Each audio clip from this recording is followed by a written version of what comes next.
हमने किया है कि जितना भी पैसा आज इन बड़े उद्योगों के, जितने बड़े बड़े कारखाने आज जैसे हमारे सेल का, हमारे प्लांट, हमारे आईएनएल के, हमारे माइनिंग के क्षेत्र में टाटा है, हमारे जेएसडब्ल्यू है, रिलायंस के ग्रुप है, जितने भी इस प्रकार के बड़े उद्योग हैं, बड़े कारखाने, हमने सबसे ही अपील किया है कि इस भारत के हित में, भारत के लोगों के लिए जितना बेहतर काम हम स्थानीय स्तर पर कर सकते हैं, जो हमारा रिक्वायरमेंट है, उस रिक्वायरमेंट को भारत के लोगों के हित में हम इसका उपयोग करना चाहते हैं। और ये सरकार ने ये निर्णय किया है। आज इस निर्णय से भारत के सारे उद्योगपति आज हमारे साथ में हैं।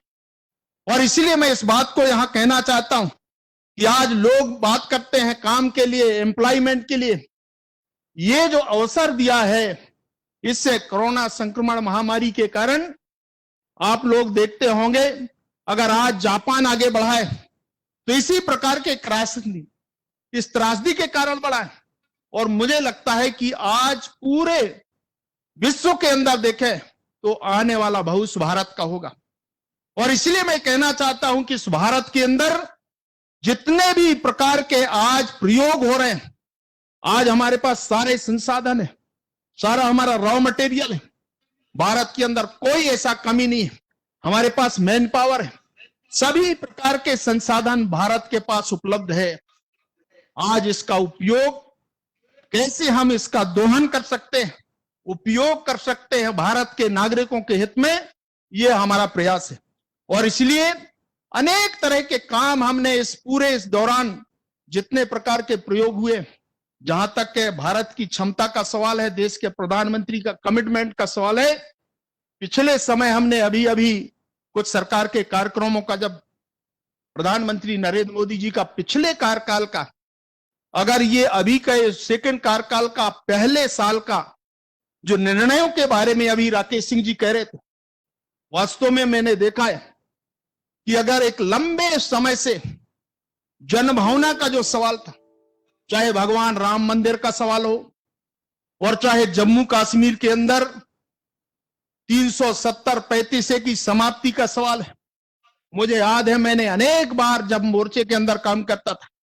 हमने आह्वान किया था जम्मू कश्मीर के लोगों के लिए, वहां के जनजाति समाज के लिए।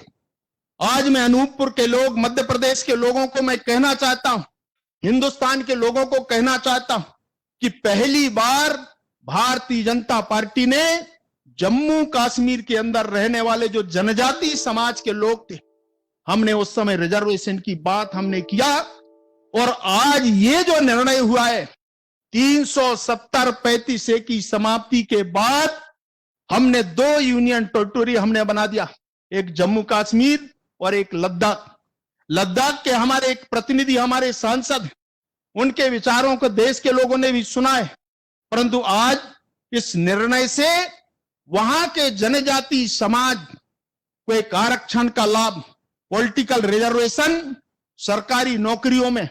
यह हमने फैसला किया है कि आदिवासी समाज को वहां पर रिजर्वेशन देने का फैसला 370-35 की समाप्ति के बाद ये निर्णय हमने कर दिया। और ये इतिहास बनाने का काम भारत के प्रधानमंत्री और हमारे गृह मंत्री अमित शाह जी ने किया है। और इसलिए इस प्रकार का इतिहास आज इस सरकार ने, नरेंद्र मोदी जी ने किया है। मैंने कहा कि हमारे नागरिकता संशोधन विधेयक एक पिछले समय आया, हमने एक कानून बनाया। मुझे देश में अनेक हिस्सों में जाने का अवसर मिला, बहुत बार मैंने लोगों के विचारों को भी सुना, परंतु आज मैं कहना चाहता हूं कि हमारे उस समय, जिस समय भारत का विभाजन हुआ, पाकिस्तान, बांग्लादेश, अफगानिस्तान, वहां जो रहने वाले, वहां के सामाजिक आधार पर, धार्मिक आधार पर, जाति के आधार पर इन देशों का निर्माण हुआ। और वहां जो रहने वाला हिंदू भाई, हमारे माइनॉरिटी के जो लोग थे, बुद्धिस्ट थे, हमारे सिख थे, जैन थे, हमारे पादरी थे, जो भी व्यक्ति वहां रहा है, आज उनके साथ में किस प्रकार का ये जो व्यवहार हुआ है, प्रताड़नाएं दी गई। आज इस घटना को आप लोगों ने देखा, पूरा हिंदुस्तान ने देखा है। और मैं जनजाति बंधुओं को कहना चाहता हूं, पिछले समय में गया था जब बस्तर के अंदर इस प्रकार का एक विषय आया था। आज मैं कहना चाहता हूं, इस कानून से भारत का कोई भी ऐसा नागरिक, एक तो उनकी नागरिकता समाप्त नहीं होगी, यहां तक अल्पसंख्यक जो समाज है भारत का, जिनको हम मुस्लिम समाज कहते हैं, एक भी कोई हिंदुस्तान का मुसलमान जिसकी नागरिकता समाप्त हुई हो इस कानून से, केवल हमने इतना प्रावधान किया कि उनको भारत के अंदर उनको नागरिकता देने का हमने फैसला किया। और इसलिए इस नागरिकता संशोधन कानून हमको लेकर के आना पड़ा। ये निर्णय हमने हमारे भाइयों के लिए किया। ये ऐसे निर्णय केंद्र सरकार के अंदर प्रधानमंत्री नरेंद्र मोदी जी की इच्छा शक्ति के कारण संभव हुआ है। ट्रिपल तलाक का विषय आया, ऐसे अनेक कानून जिनमें हमने बदलाव किया। और आज पूरा हिंदुस्तान, जिस जम्मू कश्मीर के बारे में हमारे लोग कहते थे, हमारे श्यामा प्रसाद जी का संघर्ष, उनका योगदान, आज इस संघर्ष के कारण जम्मू कश्मीर के अंदर उनने अंतिम सांस लिया। ये घटना के बारे में हम कभी बात करेंगे, परंतु ऐसे ऐसे हमारे भारतीय जनता पार्टी के कार्यकर्ता, हमारे जो पूर्वज हैं, पार्टी के संस्थापक लोग हैं, जिनने इस वैचारिक विचारधारा को लेकर, इस राष्ट्रीय भाव को लेकर के आंदोलन किया। और आज देख सकते हैं कि उस समय के उद्योग मंत्री थे, जो अंतरिम सरकार थी पंडित नेहरू जी के समय में, जब वो हमारे देश के प्रधानमंत्री हुआ करते थे, चाहे भीमराव अंबेडकर जी की बात कर ले, आज श्यामा प्रसाद जी की हम बात कर ले, हम जो लौह पुरुष बोलते हैं सरदार वल्लभ भाई पटेल की बात कर ले, आज ये पूरे घटनाक्रम को आप देखेंगे तो वास्तव में इस भारत के इतिहास के बारे में, उसकी पृष्ठभूमि के बारे में, उसकी वैचारिकता के बारे में, संस्कृति के बारे में, इसके बारे में कहीं उल्लेख नहीं हुआ। और इस आंदोलन को, इस लड़ाई को हमारे नेताओं ने प्रारंभ किया, श्यामा प्रसाद जी ने इस आंदोलन को खड़ा किया। और इसके कारण आज मैं गर्व से कह सकता हूं अनूपपुर के कार्यकर्ताओं को कि ये इतिहास रचने का काम अगर किसी ने किया है तो ये अवसर भारतीय जनता पार्टी के कार्यकर्ताओं को मिला है। और इसका नेतृत्व हमारे नेता आदरणीय नरेंद्र भाई मोदी जी को, ये सारा देश और हिंदुस्तान के लोग इस बात को जानते हैं। जहां तक के मध्य प्रदेश का सवाल है, मैं देखा इस घटना के बारे में, जब चौथी बार सरकार बनाने का अवसर मिला, मैं पुराने इतिहास में नहीं जाना चाहता, परंतु हमने पिछले 15 महीने का कार्यकाल, पिछले चुनाव 18 के चुनावों को हमने देखा। चुनाव में जितने प्रकार के कमिटमेंट, जितने प्रकार के मध्य प्रदेश के 7.5 करोड़ लोगों के साथ में कांग्रेस पार्टी ने कितने झूठे आश्वासन, कितने प्रकार के नौजवानों के साथ में अन्याय, और उनको इस प्रकार के नौजवानों, हमारे शिक्षा कर्मी हैं, पंचायत कर्मी हैं, पंचायत के सचिव हैं, स्व सहायता समूह हैं, अनेक तरह के लोग जो मध्य प्रदेश के अंदर काम करते हैं, किसानों के साथ में, आदिवासियों के साथ में। हमारे यहाँ पर आदिवासी नेता है आदरणीय बिसाहूलाल जी, वो स्वयं अनुभव करते होंगे कि वास्तव में आदिवासियों के लिए कितने प्रकार के झूठे आश्वासन के साथ उस चुनाव मैदान में आए थे। हमारे इस प्रदेश के लोगों ने कांग्रेस पर विश्वास किया। किसानों के साथ में जो अन्याय, झूठा वचन पत्र दिया, उस पर किसानों ने विश्वास किया। सरकार बनने के बाद, और उस समय कांग्रेस के नेता राहुल गांधी ने कहा था कि आप सरकार बनाने का अवसर दीजिए, हम 10 दिन के अंदर 2 लाख तक का किसानों का कर्जा माफ करेंगे। ये झूठा आश्वासन देने के बाद वो सरकार में आए, परंतु संख्या को आप देखें, परंतु मध्य प्रदेश की जनता ने उनको नंबर के आधार पर 114 विधायक चुनकर के आए। भारतीय जनता पार्टी के विधायक 108 चुनकर के आए। वोट का अगर प्रतिशत देखें तो 41% वोट भारतीय जनता पार्टी को मिला, 40% वोट कांग्रेस को मिला। ये एक जन समर्थन देखिए मध्य प्रदेश का, आज भी हम कह सकते हैं कि अगर जनता का जन समर्थन अगर मिला तो वास्तव में उस समय मैंडेट अगर जनता के समर्थन के आधार पर देखें तो भारतीय जनता पार्टी के पास है। केवल नंबर के इस घोड़े के आधार पर सरकार बनाने का अवसर मिला, परंतु कांग्रेस के अंदर जो स्थिति आपने देखा है उसके बारे में भी यहां आकलन किया गया है। और इसलिए सरकार में आने के बाद कमलनाथ जी ने कितने ऐसे काम किए होंगे, कोई भी ऐसा काम मैं आज भी अनूपपुर के कार्यकर्ताओं को कहना चाहता हूं कि एक भी उदाहरण इन 15 महीने के कार्यकाल में कोई भी ऐसा किसान हो, कोई भी आदिवासी हो, कोई भी गरीब आदमी हो जिसके लिए काम किया गया हो, ऐसा कोई उदाहरण मध्य प्रदेश के अंदर देखने में नहीं मिला। और इसके कारण हमारे साथियों ने, अभी आदरणीय बिसाहूलाल जी ने कहा कि हम काम के आधार पर अपने क्षेत्र के विकास के लिए, अपने क्षेत्र के कल्याण के लिए हमने इस प्रकार का निर्णय लिया। और आज मुझे प्रसन्नता है, मैं जब देखता हूं कि आज मध्य प्रदेश के अंदर इन 100 दिनों के अंदर पिछले 30 मई को हमारे सरकार का जून 30 जून को जब पूरे 100 दिन हमारे हुए तो उस समय इन 100 दिनों का हिसाब किताब को आप देखेंगे। अभी हमारे साथी कह रहे थे किस कोरोना संकट के बारे में, 1 महीने तक आदरणीय शिवराज जी शपथ के बाद पूरे अकेले इस मध्य प्रदेश के अंदर जनता की सेवा किया। इसके बाद 5 हमारे मंत्रियों को स्थान दिया गया। लगातार इस प्रकार का एक क्रम चलता रहा। अभी पिछले 3 तारीख को पूरा मंत्रिमंडल का विस्तार हुआ और अब अपने अपने जिम्मेदारी से विभागों सहित हमारा पूरा मंत्रिमंडल अब काम करना प्रारंभ कर दिया है। दुर्भाग्य देखिए, कांग्रेस के लोगों ने यही कहा कि इस कोरोना संकट के कारण पिछले समय जब बहुमत सिद्ध करने का सवाल आया तो उस समय उन्होंने कोरोना का बहाना लिया, बहुमत सिद्ध नहीं कर पाई। परंतु जब काम करने का समय आया, लोगों को प्रोटेक्शन देने का समय आया, हम इस चिकित्सा के क्षेत्र में कोरोना से बचने के लिए मध्य प्रदेश के 7.5 करोड़ लोगों के लिए शिवराज जी ने जो व्यवस्थाएं दिया है, और आज इसके कारण मध्य प्रदेश की स्थिति, और अगर देश में कहें तो पूरे हिंदुस्तान के अंदर जो स्थिति आज इस कोरोना के कारण है, हम दुनिया के देशों से हम बेहतर स्थिति में हैं। ये हमारे सामने एक प्रमाण निकल करके आए हैं। जहां तक विकास का सवाल है, मुझे कहते हुए प्रसन्नता है कि आज इस क्षेत्र में लगभग 13 करोड़ की 2 सिंचाई परियोजनाएं हमने अनूपपुर क्षेत्र के लिए भी हमने किया है। 6 ऐसे ग्रामों में सार्वजनिक पेयजल योजनाएं, ऐसे कुल 134 करोड़ रुपए के काम हमने इस अनूपपुर जिले, अनूपपुर विधानसभा के लिए हमने किया है। 50 करोड़ के काम आदरणीय बिसाहूलाल सिंह जी ने, वहां के सांसद,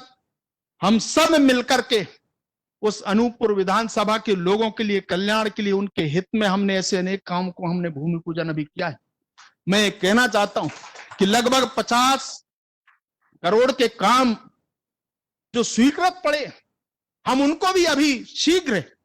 उनके भूमि पूजन करने वाले हैं, काम प्रारंभ करने वाले हैं। जहां तक के उस पूरे क्षेत्र का सवाल है, मैं व्यक्तिगत तौर से अनूपपुर के कार्यकर्ताओं को कहना चाहता हूं, पिछले दिनों में जब गया तो वहां के कुछ कामों के बारे में मुझे वहां के कार्यकर्ताओं ने कहा, आदरणीय बिसाहूलाल जी ने कहा, हमारे रामलाल जी ने भी कहा, वहां के स्थानीय हमारे प्रमुख कार्यकर्ताओं ने भी कहा, सांसद जी ने सुझाव दिया। और इसलिए मैं कहना चाहता हूं कि इस प्रकार के अनुभव मुझे वहां प्रत्यक्ष रूप से आए। एक हमारे सामने एक प्रस्ताव आया था रेलवे का, और इस रेलवे के ओवरब्रिज बनाने का काम आया था। मैं आज इस रैली के माध्यम से मैं यहां घोषणा करना चाहता हूं कि भारत सरकार की ओर से ये जो हमारा फ्लाईओवर बनना है रेलवे का, 50% राज्य सरकार का, 50% हमारा केंद्र सरकार का रेल मंत्रालय के माध्यम से इस परियोजना को स्वीकृति प्रदान की गई। राज्य सरकार और केंद्र सरकार मिलकर के अनूपपुर का जो रेलवे का ब्रिज है, उस ब्रिज का काम भी हम शीघ्र प्रारंभ करने वाले हैं। और आप कल्पना कीजिए कि आज वर्षों पुरानी ये प्रतीक्षित मांग आज तक पिछली सरकारों ने कभी इसके बारे में निर्णय नहीं किया। ये बहुत बड़ा अनूपपुर के लोगों के लिए निर्णय आज भारतीय जनता पार्टी की सरकार ने किया है। जहां तक के कोल इंडिया का सवाल है, अभी अभी प्रधानमंत्री जी ने इस कोरोना संकट के समय में उनने भारत के अंदर 41 कोल ब्लॉक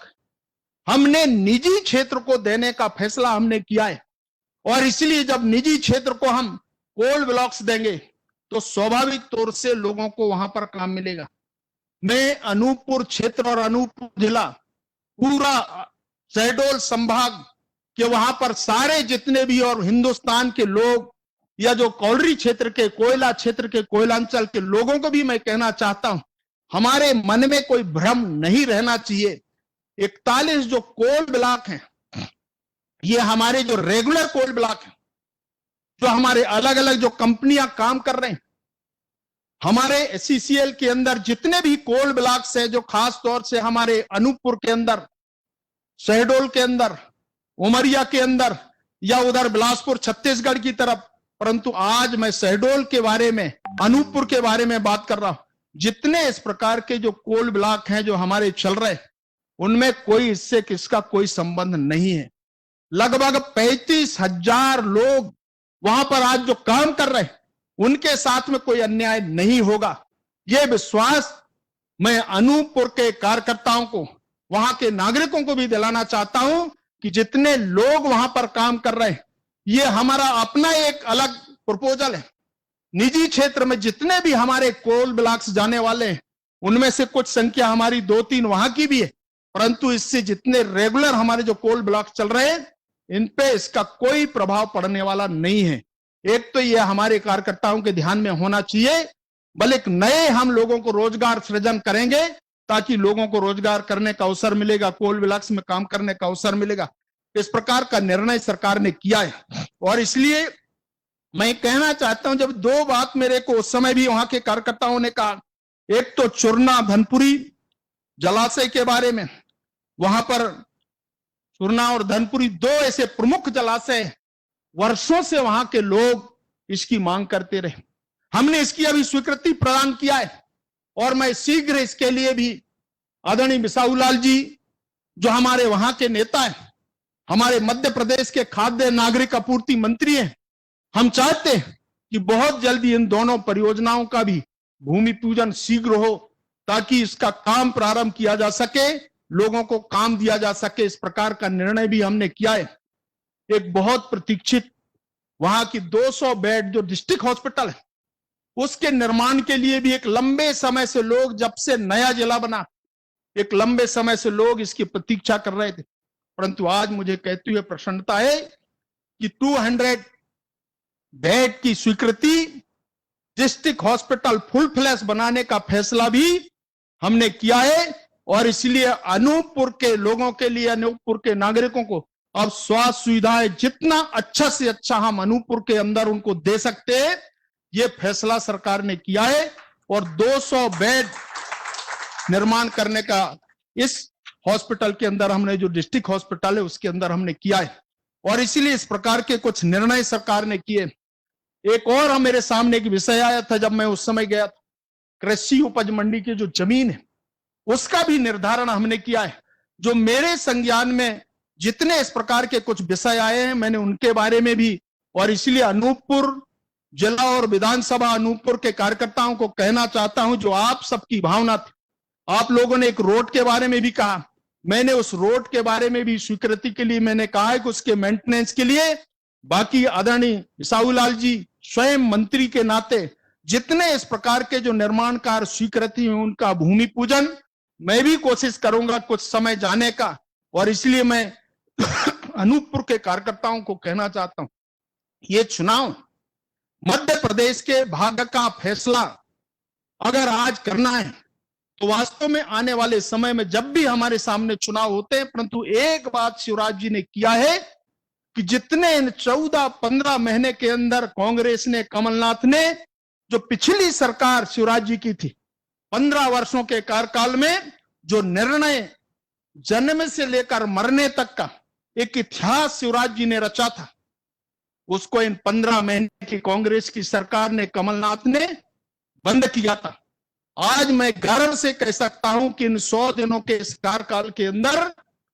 फिर से शिवराज जी ने मुख्यमंत्री बनने के साथ साथ इन योजनाओं को बहाल किया। ये हमारे लिए प्रसन्नता की बात है और इसलिए मैं अनूपपुर जिले के सब कार्यकर्ताओं को, अनूपपुर विधानसभा के कार्यकर्ताओं से अपील करना चाहता हूं कि आप लोगों के साथ में कोई भी इस प्रकार का अन्याय नहीं होगा। जहां तक आदिवासियों का सवाल है, मैंने वहां के हर आदिवासी के बारे में मैं जानता हूं। हमारा पड़ोसी क्षेत्र है, हमारे विसाहुलाल जी स्वयं आदिवासी नेता हैं और इसलिए कोई भी इस प्रकार का संकट नहीं आने देंगे। मैं ये विश्वास अनूपपुर जिले के, अनूपपुर विधानसभा के कार्यकर्ताओं को दिलाना चाहता हूं कि जो भी विषय आप लोगों ने मुझे पिछले प्रवास के दौरान आप लोगों ने सुझाव दिया था और इसलिए मैंने कोशिश किया विभाग से, सरकारों से, सरकार के संबंधित मंत्रियों से, अलग अलग चाहे केंद्र से हो और चाहे राज्य के हो, मैंने बातचीत करके इन योजनाओं को हम कैसे और भी फलीभूत कर सकते हैं, इनको स्वीकृति दिला सकते हैं, इस प्रकार का निर्णय सरकार ने किया है। और इसलिए मैं आज एक बार फिर शिवराज जी को कि मध्य प्रदेश का नेतृत्व आप कर रहे हैं, वास्तव में आपकी मजबूती के लिए चुनाव होने वाले हैं। ये जो हमारे 24-25 विधानसभाओं के जो चुनाव होने वाले हैं आने वाले भविष्य में, इस सरकार को ताकत देने के लिए, सरकार में कोई संकट नहीं है, सरकार को ताकत देना और उस मध्य प्रदेश के विकास के लिए चुनाव होंगे। और इसलिए मैं आज अनूपपुर के सब कार्यकर्ताओं से मैं विनती करता हूं, आग्रह करता हूं कि आप लोगों का एक एक मेहनत का वोट आने वाले भविष्य में जब चुनाव होंगे उस समय उनको ऐसे परिणाम हम देने में, और मैंने पिछले समय कहा कि अनूपपुर मध्य प्रदेश का एक ऐसा विधानसभा चुनाव का परिणाम आएगा तो सबसे ज्यादा वोटों से जीतने वाला अनूपपुर विधानसभा होगा। और हमारे जो उम्मीद है भाई विसाहुलाल जी, उस चुनाव के लिए उस समय हमको ये परिणाम को देखना, और आप सबने संकल्प लिया है कि मध्य प्रदेश के जो 25 विधानसभाओं के चुनाव होंगे सबसे ज्यादा लीड का अंतर हो, ये आप लोगों ने विश्वास दिलाया है। और इसलिए मैं आज प्रदेश नेतृत्व को भी ये कहना चाहता हूं, विश्वास दिलाता हूं कि आप लोगों की इस क्षमता के कारण ये परिवर्तन आने वाले समय में मध्य प्रदेश के विधानसभा में हमारे विसाहुलाल जी का एक प्रतिनिधित्व हो और रिकॉर्ड मतों से जीतने का एक आंकड़ा हम तैयार करें। यह निवेदन करते हुए आप सब अनूपपुर के कार्यकर्ताओं को मैं बहुत बहुत शुभकामनाएं देता हूं, बधाई देता हूं। धन्यवाद, नमस्कार। भारत माता की जय, भारत माता की जय, भारतीय जनता पार्टी जिंदाबाद, जिंदाबाद, भारतीय जनता पार्टी जिंदाबाद, जिंदाबाद। धन्यवाद माननीय फग्गन सिंह कुलस्ते जी। अब मैं आज के इस वर्चुअल रैली के आभार के लिए भारतीय जनता पार्टी मध्य प्रदेश के उपाध्यक्ष सम्माननीय श्री रामलाल रौतेल जी से आग्रह करता हूं कि वे आभार व्यक्त करें। माननीय रामलाल रौतेल जी।